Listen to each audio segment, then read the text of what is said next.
Mungkin ini kandungan nutrien yang saya dapat dari beberapa jurnal. Itu kalau di jagung itu bahan keringnya yang di jurnal pertama menurut Asnawi itu 89%, EM-nya 3.200, dengan rata-rata, pokoknya dengan rata-rata dari ketiga jurnal ini didapatkan 87,3 dengan standar deviasinya 2,07. Dan untuk harganya sendiri saya cari di internet atau di online shop karena tidak memungkinkan juga untuk mencari di Jatinangor atau di sekitar daerah rumah saya juga, jadi menggunakan internet.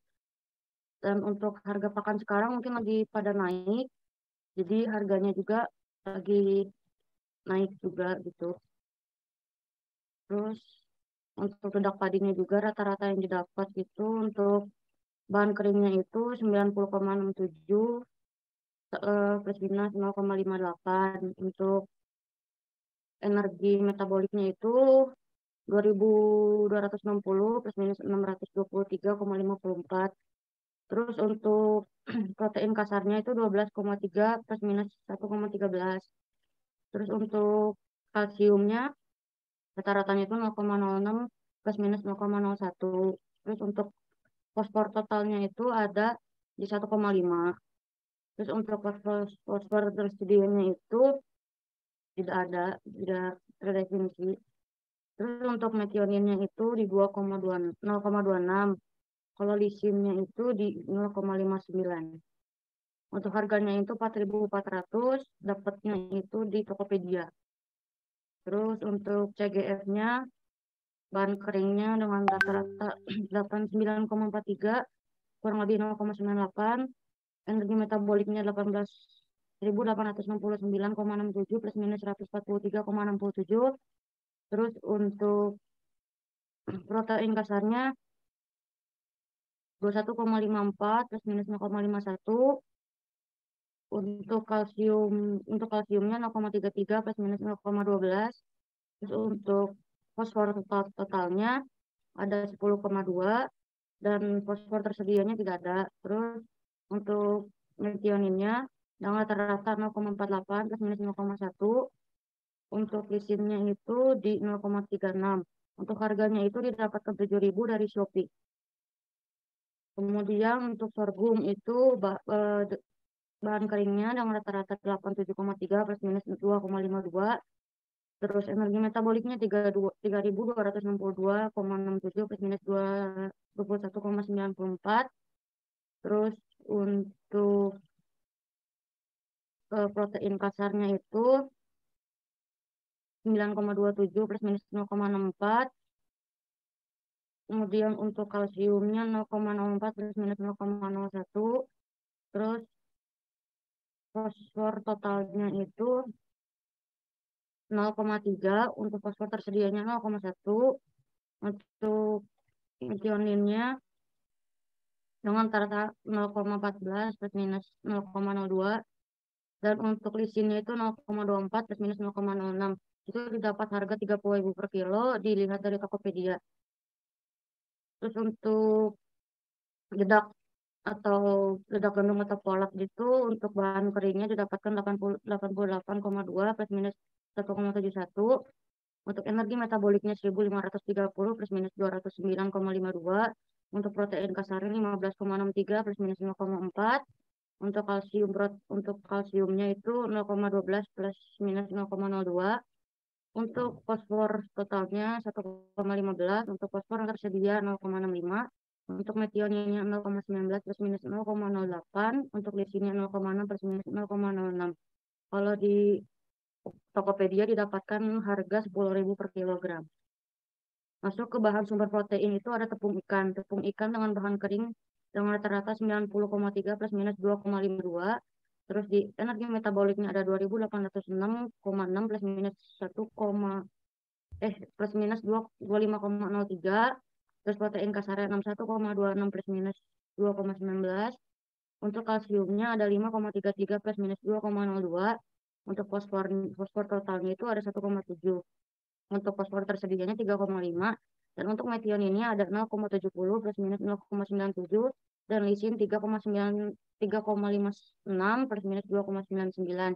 Untuk harganya masih sama yaitu 10.000 per kilogram itu di Tokopedia. Terus kemudian ada tepung bulu. Tepung bulu juga didapatkan rata-ratanya 91,33 plus minus 100 plus minus 1,53. 252 energi metaboliknya 2520 plus minus 423,32. Kemudian untuk protein kasarnya 82,56 plus minus 2,14. Untuk kalsiumnya 0,26 plus minus 0,07. Dan fosfor totalnya itu ada 0,6 plus minus 0,07. Untuk fosfor yang tersedia ada 0,7. Metioninnya 0,56 plus minus 0,18. Dan untuk lisinnya 1,34 plus minus 0,99. Untuk harganya itu kalau di Bukalapak itu didapatkan seharga 5.000 per kilogram. Terus yang ketiga protein hewani itu ada tepung tulang dan daging. Dengan rata-rata bahan keringnya itu 91,69 plus minus 1,54. Untuk energi metaboliknya 2183,33 plus minus 251,66. Terus untuk protein kasarnya didapatkan 48,2 plus minus 3,47. Untuk kalsiumnya 10,44 plus minus 2,52. Fosfor totalnya 5,65 plus minus 0,74. Untuk fosfor yang tersedianya itu 4. Dan untuk metion ini kandungannya 0,96 plus minus 0,46. Dan untuk lisinnya 2,95 plus minus 0,54. Kalau di Tokopedia didapatkan 24.000 per kilo. Terus masuk ke dalam sumber protein nabati. Di sini ada bungil kelapa, bunga kedelai, dan mungkin kacang. Dan kalau bungil kedelai didapatkan 8.500 di Tokopedia. Dan bungil kedelai didapatkan seharga 13.130. Untuk bungil kacang tanah didapatkan seharga 8.500. Terus bahan pakan sumber kalsium. Kalau bahan pakan sumber kalsium ini ada salah satunya ada 2, yaitu CaCO3. Itu kalsium karbonat dan dengan kandungan nutrien rata-ratanya itu 34,43 plus minus 9,64. Terus untuk fosfornya itu 6.006 plus minus 10,38. Itu kalau di Tokopedia didapatkan seharga 4.500. Untuk kapur sendiri dia dapatkan harga 2.800 per kilogram dengan rata-rata standar atau standar deviasinya 36,67 plus minus 2,31. Lalu untuk fosfornya itu 0,01 plus 0,01. Terus bahan pakan sumber fosfor. Di sini didapatkan DCP atau di kalsium fosfat, yaitu dengan kandungan nutrien kalsium 23,34 plus minus 0,64, fosfor 17,89 plus minus 0,18, dan didapatkan harga 23.718. Yang kedua itu ini sumber fosfor yaitu MCP atau monokalsium fosfat. Kalau di Tokopedia didapatkan harga 23.718. Kemudian masuk ke dalam tabel kandungan dan harga ransum unggas. Jadi di dalam ransum broiler starter ini terdapat bahan keringnya itu 86, energi metabolik ke 2.900, protein kasar 19, kalsiumnya itu 0,9 hingga 1,2%, fosfor yang tersedia 0,4, metioninnya 0,4, di sini 1,1. Itu sumbernya itu dari standar SNI tahun 2015. Kalau di Tokopedia didapatkan harga 20.000 per kilogram. Untuk langsung broiler finisher hampir sama kayak starter, hanya beda di protein kasar didapatkan 18, metionin 0,9 dan isi 0,9 menurut standar nasional Indonesia tahun 2006. Kalau di web sendiri itu didapatkan harga 6.500 pada tahun 2000. Nah, terus untuk langsung starter layer itu untuk bahan keringnya sama, energi metabolik ke 2.700, protein kasarnya sama dengan langsung broiler finisher 18, kalsiumnya sama, fosfor yang tersedia itu 0,35, metioninnya 0,4, dan lisinnya 0,9. Kalau di Tokopedia sendiri didapatkan 7.300. Untuk langsung grower layer itu bahan keringnya 86, energi metaboliknya 2.600, protein kasarnya 15, kalsiumnya 0,9 sampai 1,2, fosfor yang tersedia 0,35, metioninnya 0,3, dan untuk lisin sendiri ada 0,65. Kalau di Tokopedia sendiri didapatkan 13.440 untuk per kilonya. Kemudian masuk ke ransum periode layar, yaitu bahan keringan 87, energi metaboliknya 2.700, protein kasarnya 16,5, untuk kalsiumnya 3,25 hingga 4,25, untuk fosfor tersedianya tidak ditemukan. Terus metioninnya 0,4 dan lisinya 0,8. Kalau di Bukalapak sendiri harganya 11.000 per kilogram. Dan terakhir itu ada konsentrat layar dengan bahan kering 86, energi metabolik 1.800, protein kasar 30, kalsium 9 sampai 12. Dan untuk fosfor yang tersedia itu 0,6, metioninnya 0,8 dan isinya 1,7, didapatkan harga 10.700 di Tokopedia. Mungkin segitu yang bisa saya sampaikan dan saya temukan kemarin, Cak. Oke, baik, terima kasih Olga Tesaloka. Tadi saya lihat-lihat cukup lengkap ya. Jadi mungkin memang ada beberapa dari kandungan nutriennya yang tidak terdata. Mungkin memang tidak semuanya lengkap karena pakan unggas kan memang dari segi fosfornya ada fosfor tersedia, ada fosfor yang total gitu. Nah, di beberapa penelitian memang tidak disebutkan berapa persen fosfor yang tersedianya. Tapi barangkali mungkin teman-teman masih bisa mengumpulkan kandungan nutrien yang lebih lengkap dari yang sudah didapatkan.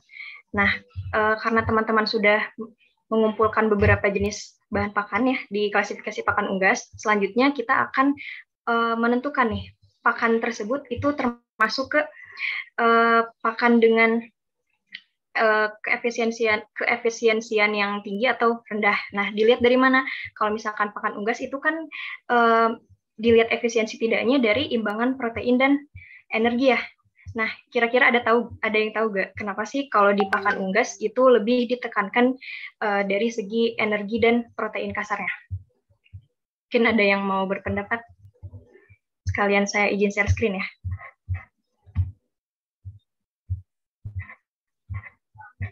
Nah, mungkin dari Ega boleh di share screen ya, boleh di share si file untuk modul kedua ini ke grup. Teman-teman sudah punya? Dilihat di grupnya sudah ada belum?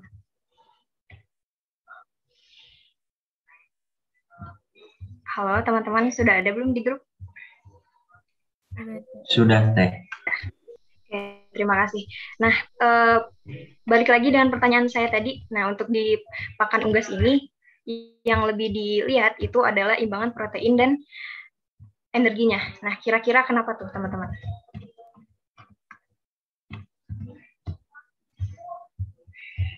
Oke, apa-apa, karena kita sama-sama belajar ya. Jadi untuk di pakan unggas, kenapa lebih ditekankan kepada imbangan energi dan protein kasarnya? Karena ketika energi dalam ransumnya itu sudah cukup, biasanya ayam itu berhenti makan, teman-teman. Tapi kalau misalkan ketika ayamnya berhenti makan karena energinya sudah tercukupi, di lain sisi protein kasarnya itu belum tercukupi, itu kan akan menghambat proses perkembangan tubuhnya juga ya. Jadi sebisa mungkin energinya mencukupi dan protein kasarnya juga mencukupi gitu. Jadi imbang lah antara energi dan proteinnya seperti itu. Kalau misalkan proteinnya yang lebih tinggi, nanti energinya tidak tercukupi. Misalkan energinya lebih tercukupi, nanti protein kasarnya tidak terserap dengan baik gitu. Oke, sampai sini ada yang mau ditanyain dulu gak? Lanjut ya. Nah, ini adalah modul kedua mengenai klasifikasi harga pakan. Nah, teman-teman ada dua metode yang bisa digunakan. Yang pertama itu teman-teman harus menghitung imbangan harga terhadap energi yang dihasilkan oleh, bukan energi yang dihasilkan, energi yang terkandung dalam ransum broiler dan imbangan harga dengan protein kasarnya. Nah, misalkan di sini ada ransum broiler starter. Kita bisa lihat harganya itu Rp7.815 ya. Nah, energinya berapa? Energinya 3.100 kilokalori per kilogram. Imbangannya adalah 7.815 dibagi 3.100 sama dengan 2,52. Nah, inilah yang akan kita jadikan patokan ya. Nah, ini juga berikut dengan protein kasarnya. Harganya berapa? Harganya 7.815 dibagi dengan kandungan protein kasarnya 21,52. Hasilnya adalah 363,5. Nah, ini yang akan kita jadi patokan nanti apakah si bahan pakan ini termasuk ke dalam bahan pakan yang energi metabolismenya murah atau mahal gitu. Terus bahan protein kasarnya murah atau mahal seperti itu. Nah, ketika sudah diketahui batas-batasnya atau patokannya kan untuk imbangan harga per kilokalori per energi metabolismenya 2,52, untuk harga per PK-nya 363,5. Lanjut kita lihat hitung di bagian bahan pakannya. Misalkan di sini ada sorghum ya. Di sorghum, jadi teman-teman di copy aja dari hasil yang tadi sudah didapatkan ya, seperti yang tadi dipresentasikan oleh Olga. Nah, itu salin aja, tapi yang disalin adalah bagian energi metabolisme sama protein kasarnya aja. Dan juga harga. Jadi 3 poin itu, energi metabolis, protein kasar, dan juga harganya. Nah, ini bisa dilihat dari sini, kita hitung dulu imbangan harga dengan energi metabolismenya. 5.000, ini harganya 5.000 dibagi 3.263. Ini energi metabolismenya, sama dengan 1,53 kan. Nah, kemudian imbangan harga dengan protein kasarnya. Harganya 5.000 dibagi 9,26. Hasilnya adalah 540. Nah, sudah ditemukan nih dua data, yaitu data imbangan dari kebutuhan ransum broiler starter dan juga data imbangan dari pakannya. Nah, lanjut kita masuk ke kuadran. Punten teman-teman, kecepatan nggak? Bisa diikuti ya? Bisa, Cek. Oke, terima kasih responnya. Nah, setelah kita dapat 2 data ini, kita lihat di poin ketiga ini. Klasifikasikan harga pakan tersebut berdasarkan harga ransum yang berlaku. Nah, jadi kan kita dapat sorghum nih. Sorghum berdasarkan klasifikasi harga ransum broiler starter. Ini ada 4 kuadran, di mana untuk kuadran 1 ini, EM-nya murah, proteinnya mahal. Untuk kuadran 2, EM-nya mahal, proteinnya mahal. EM-nya murah, proteinnya murah, dan kuadran 4, EM-nya mahal, proteinnya murah. Kita bisa tahu mahal murahnya dari mana? Dari patokan yang tadi. Nah, yang ini. Kursornya ada kan ya, teman-teman? Puput ada? Ada, Cek. Nah, ini kita bisa tahu mahal dan murahnya dari mana? Dari patokan harga, imbangan harga yang dibutuhkan di ransum broiler starter. Nih, yang ini. Imbangan harga dengan energi metabolisnya kan 2,52. Nah, di sini. Imbangan harga untuk protein kasarnya 363,5. Nah, kita tahu yang di sorghum ini imbangan harga per energi metabolisnya kan 1,53 ya. Yang mana, sebentar, pakai annotate aja ya. Nah, 1,53 ini,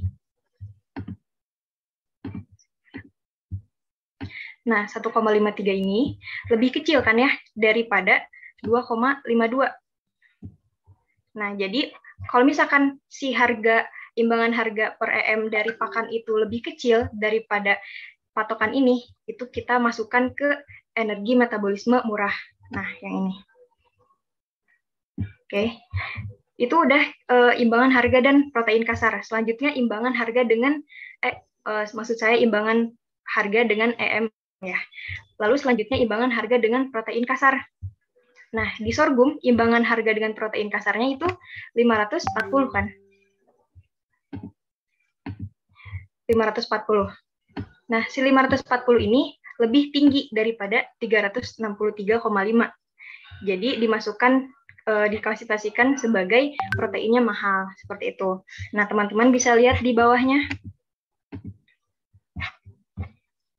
Oke, nah di bawah sini. Yang termasuk ke dalam EM murah dan protein mahal itu kuadran berapa? Kuadran 1. Nah, jadi teman-teman bisa masukkan di bagian klasifikasi harga. Di sini ya. Berarti sorghum ini termasuk ke dalam EM-nya murah dan proteinnya mahal. Gitu. Jadi kalian yang mau mempromosikan ransum bisa menimbang gitu. Untuk sorghum ini layak nggak sih? Bukan layak. Apakah efisien untuk dimasukkan ke dalam ransum ketika EM-nya murah dan proteinnya mahal? Gitu. Sampai sini ada yang mau ditanyakan dulu nggak dari teman-teman?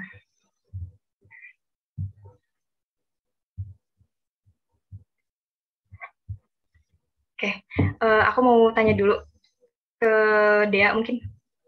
Ada Dea 277. Ada, Cak. Oke. Cara kita tahu EM dan imbangan EM dan imbangan PK-nya itu mahal dan murah itu kayak gimana ya caranya? Baik, Cak, izin menjawab. Apakah suara saya terdengar, Cak? Terdengar.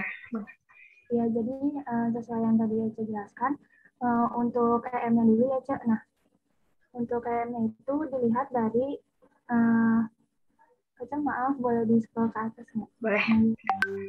Nah, itu ditentukan dari harga yang telah ditemukan per kilonya dibagi dengan kandungannya, Cak, EM kilokalori per gram itu. Nah, terus setelah ditemukan dibagi itu dibandingkan dengan harga ransum broiler starter yang sudah kita tentukan di awal. Nah, kalau misalnya lebih kecil dari harga ransum broiler starter tadi itu berarti termasuk EM yang murah gitu, Cak. Nah, kalau misalnya yang protein kan seperti itu gitu, Cak. Jadi dilihat dari hasil harga dibagi kandungan yang sudah ditemukan berdasarkan data yang kita temukan gitu, Cak. Terima kasih. Oke, terima kasih Dea. Begitu ya teman-teman, berarti Dea sudah menyimak. Nah, teman-teman juga saya harapkan paham gitu. Kalau misalnya ada yang tidak paham, silakan langsung ditanyakan aja. Pengerjaannya seperti itu aja sebenarnya. Nah, ini hasil pengamatannya. Jadi tidak hanya ransum broiler starter yang dihitung ya, tapi semua jenis ransum. Ada ransum broiler finisher, ada ransum starter layer, grower layer, dan periode layer. Pokoknya kan ada ya di yang modul sebelumnya, di bagian paling akhir. Nah, dari situ teman-teman kopikan dulu EM-nya berapa, PK-nya berapa, dan harganya berapa. Lalu juga lalu dihitung harga per kilokalori energi metabolisme dan harga per persen PK-nya. Gitu. Ada yang mau, karena waktunya masih banyak ya, ada yang mau mencoba mengerjakan dari ransum broiler finisher? Gak apa-apa, aku yang ketikin, teman-teman yang diktain gitu, hasil yang didapatkannya. Untuk cross-check apakah teman-teman benar memahami apa tidak. Mungkin dari Ayung mau? Iya, Cak. Boleh. Oke, coba Ayung dibuka modul yang pertamanya. Baik, Cak. Harga dari ransum broiler finisher.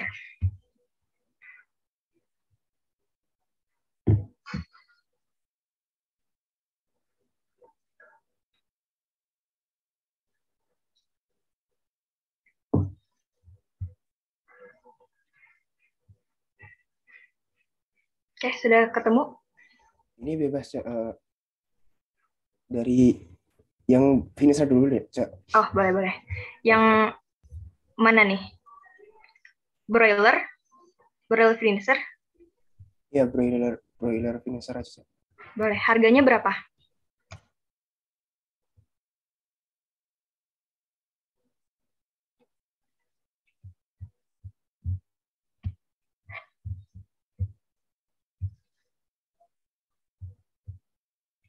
Sudah ketemu?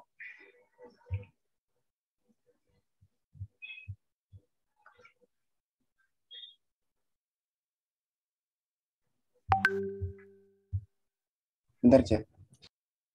Oke. Mungkin ada dari teman-teman yang sudah siap sambil menunggu Ayung. Ada tidak? Saya siap. Irgi, mangga. Ayung nggak apa-apa ya sama Irgi dulu. Iya, Cak, nggak apa-apa, Cak. Oke. Irgi mau yang mana? Ransum yang mana? Mungkin ke ransum yang starter layer dulu. Starter layer. Oke, harganya berapa? 11.000 kalau di data saya. Oke, 11.000 ya. Energi metabolisme yang dibutuhkan? 200. 2.900. 2.900. Untuk PK-nya? PK-nya 19.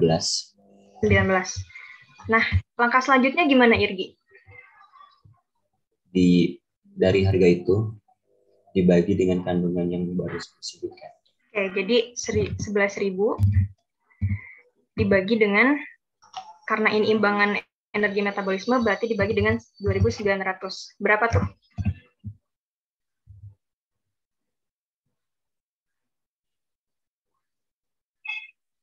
Sambil dihitung ya, Irgi. Oh, iya, kirain itu. Berapa? 3,79 ya? Iya. 3,79. Nah, untuk imbangan harga per PK-nya berapa? Benar gitu. 19 ya? Iya. Berapa tuh? 578,9. 578,9. Oke, nah kita dapatkan ya harga patokan dari ransum starter layer segini. Nah, selanjutnya Irgi mau pakan apa?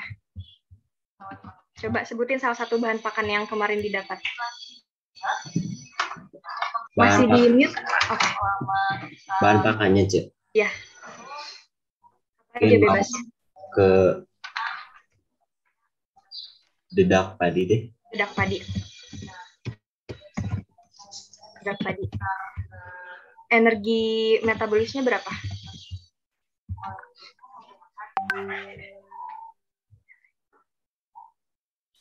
Oh, jangan dedak padi deh. Silakan. Sorghum aja deh. Sorghum. Ya. Sorghum boleh.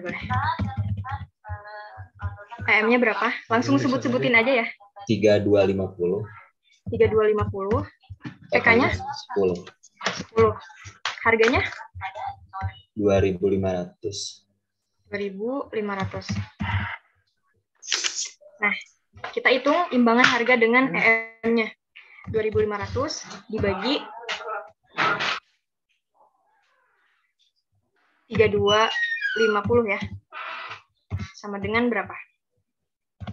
0,76.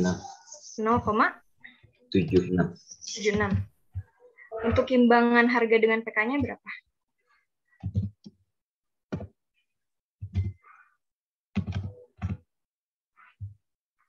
$250 ya. 250. 50. Nah, karena tadi kita sudah menghitung imbangannya, maksudnya patokannya, untuk patokan harga per EM-nya kan 3,79. Nah, di sini kita dapat 0,76, berarti lebih tinggi atau lebih rendah? Lebih rendah, berarti lebih rendah. Tergolong murah kan? Murah, betul. Kita masukkan di ransum apa tadi ya? Starter layer. Baik untuk starter layer dan pakannya sorghum, berarti EM-nya ini termasuk murah. Gitu. Nah, balik lagi ke harga per PK. Kita dapat 250. Tadi untuk patokannya 578,9. Lebih tinggi atau lebih rendah? Lebih rendah, berarti lebih rendah. sama, lebih murah. Betul, berarti murah. Berarti bisa dipastikan ya untuk sorghum ini bila dimasukkan ke dalam ransum starter layer itu merupakan pakan yang cukup murah. Gitu.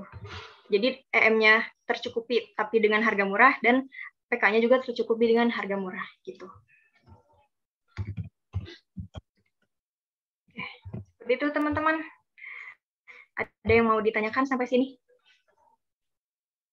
Cara pengerjaannya hanya seperti ini. Oke, Amarilia dulu ya, mangga.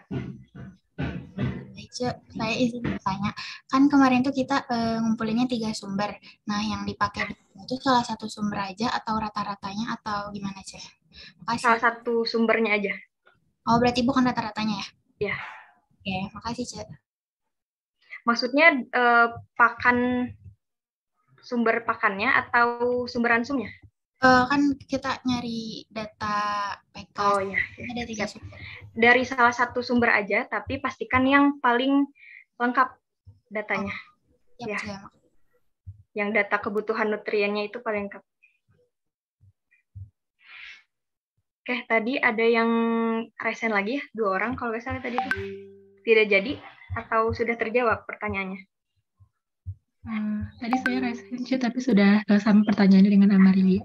Ya, betul. Jadi untuk pakan itu dari salah satu sumber aja, tapi yang kandungan nutriennya itu paling lengkap. Oke, untuk praktikum ini memang hanya demikian ya. Jadi teman-teman silahkan isi semua bahan pakan yang sudah didapat itu dikerjakan di modul 2. Syahna, kenapa Syahna?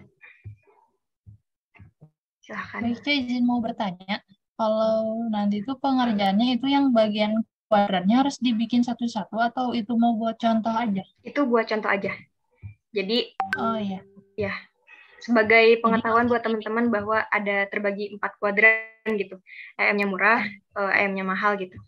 Tapi kalau misalkan dimasukin ke tabelnya itu hanya penjelasannya saja, apakah AM-nya murah atau AM-nya mahal, PK-nya murah atau PK-nya mahal. Gitu. Baik, ya, terima kasih, Cek. Sami-sami. Untuk Badru, silahkan ada pertanyaan.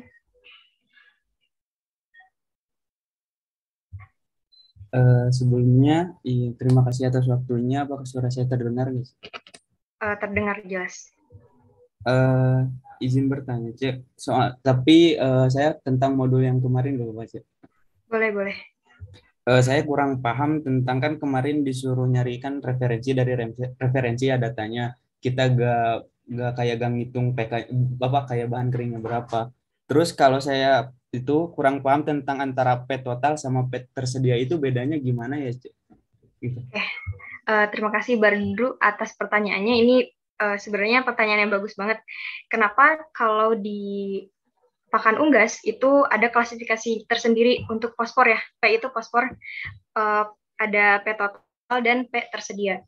Jadi teman-teman masih ingat nggak ada yang namanya asam fitat?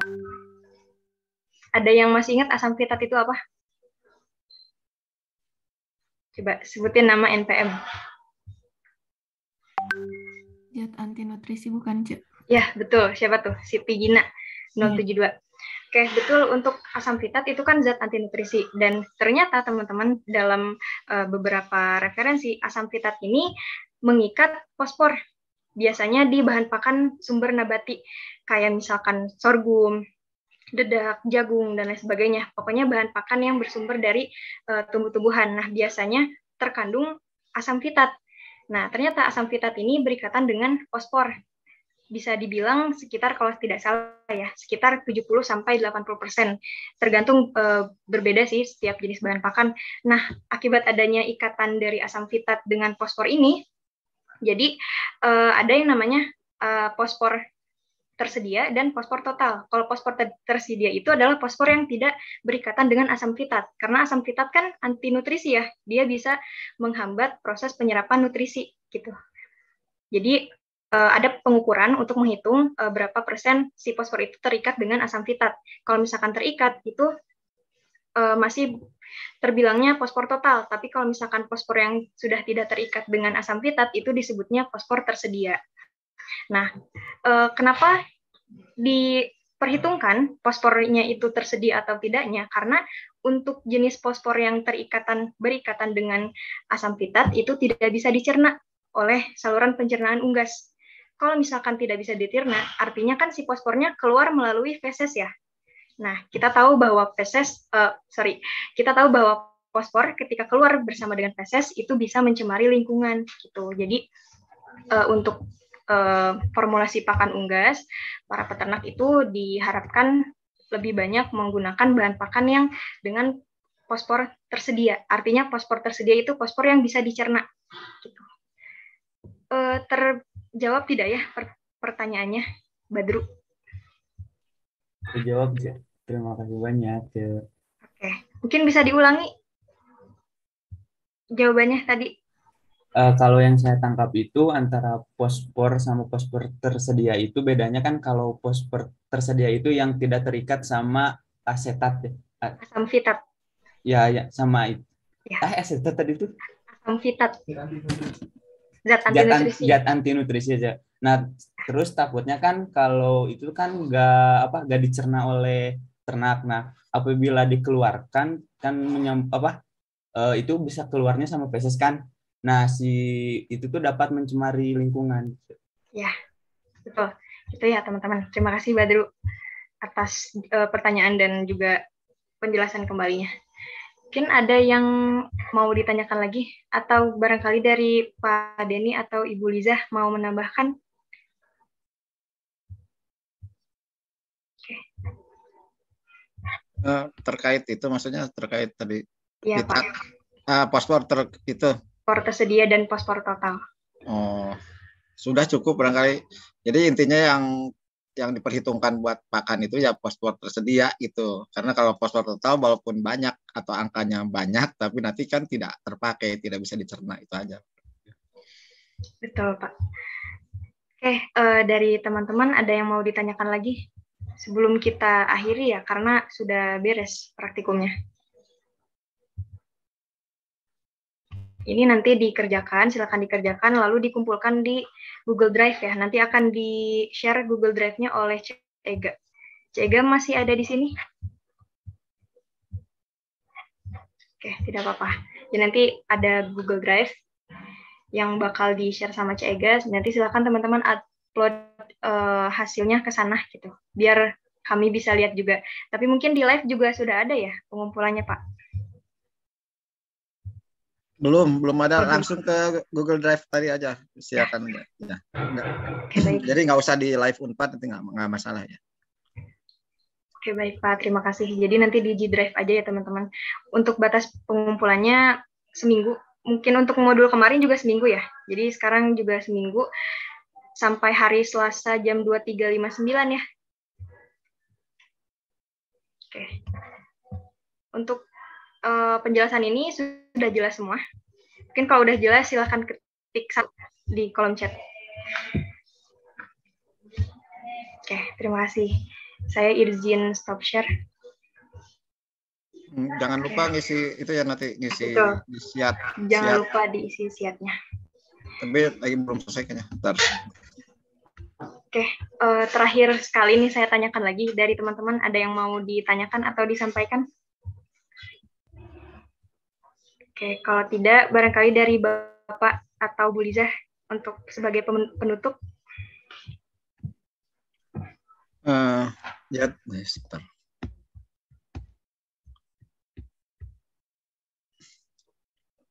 Ya, terima kasih. Jadi begitu ya terkait dengan bahan pakan dan nantinya formulasi yang dalam arti kedepannya itu adalah bahan yang akan kita formulasi yang akan kita buat, bahan yang kita punya, harga yang paling rendah. Jadi sekali lagi memang targetnya adalah membuat ransum yang paling efisien gitu ya, paling efisien dalam arti kebutuhan ternak atau ayamnya terpenuhi. Dengan terpenuhinya kebutuhan tersebut artinya si ayam akan mendapatkan atau mengeluarkan potensi terbaiknya gitu ya, sesuai dengan genetiknya. Dan satu lagi, dengan harga yang murah kita bisa menjadikan usahanya efisien gitu. Dengan efisien usahanya maka si keuntungan bisa lebih besar. Gitu ya, itu garis-garis besarnya atau bayangan kenapa kita menghitung tadi tentang kebutuhan, kemudian bagaimana memenuhi kebutuhan itu, kemudian bagaimana mencari harga yang efisien. Satu lagi nanti sebenarnya di lapangan tentu saja ketersediaannya ya, jadi jangan sampai ada barangnya bagus, murah, tapi ketersediaannya tidak kontinu. Nah, nanti itu akan membuat kita reformulasi lagi karena bahannya tidak tersedia tetap gitu ya. Ya udahlah, nanti kita bahas lagi nanti selanjutnya terkait dengan masalah seperti itu. Terima kasih, begitu aja, Bu Tiara. Oke, baik Pak, terima kasih. Karena praktikumnya sudah selesai, silakan teman-teman di on-cam kan ya. Kita ada dokumentasi dulu. Tadi amanah Bu Liza juga sebagai cross-check gitu, apakah teman-teman mengikuti praktikum kali ini dan juga cross-check dengan absensi di SIAT.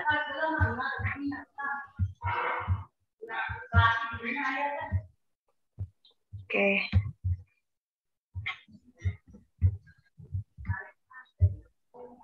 Udah. Oke, saya mulai screenshot maksudnya. Oke, silakan teman-teman senyum, jangan sedih. Slide 1, ya nggak apa-apa Aulia. 1, 2, 3. Oke, untuk slide 2.